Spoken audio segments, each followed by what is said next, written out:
વાત કરીએ સુરતની તો સુરતના જહાંગીરપુરા વિસ્તારની આ ઘટના કે જ્યાં યુવતીએ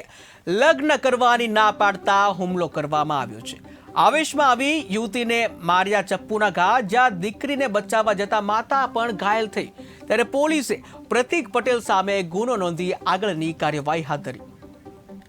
હકીકત એવી છે કે આ કામના જે ભોગ બનનાર ઈજા પામનાર બેન જે છે અને જે આરોપી પ્રતીક પટેલ કરીને છે એ બંને સોશિયલ મીડિયાના માધ્યમથી ઇન્સ્ટાગ્રામથી એકબીજાના પરિચયમાં આવેલા હતા અને એકબીજા વચ્ચે વાતચીત તો એમને એ ફોન પર વાતચીત કરતા હતા। દરમિયાનમાં આ બંને વચ્ચે આ જે ભોગ બનનાર જે છે એનો આ છોકરા સાથે સંબંધ પસંદ ન હોય એને એની સાથે બોલવાનું અને કોઈ પણ બીજો કોઈ એની સાથે કોઈ વાતચીત કરવાનું બંધ કરી દીધેલું, જેથી આ કામે જે આરોપી પ્રતીક પટેલ છે એ ગઈ તારીખ 13/3/2024ના રોજ સવારમાં એને ખબર હતી એમ કે આ ભોગ બનનાર જે છે ટ્યુશન ક્લાસીસમાં આટલા વાગે અહીંયાથી નીકળે છે, જેથી એ એની રાહ જોઈને ઊભો જ હતો એમ। અને આ કામે ભોગ બનનાર જે છે એ એની માતા અને એના ભાઈ સાથે જ્યારે એક્ટિવા ઉપર જઈ રહ્યા હતા ત્યારે આ કામના આરોપીએ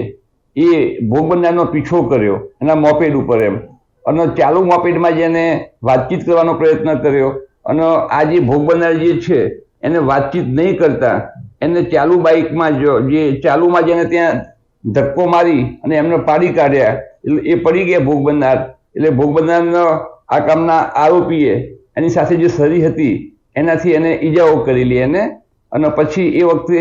એના માતા પણ વચ્ચે પડતા એના માતાને પણ પેટના ભાગે ઈજા થયેલી છે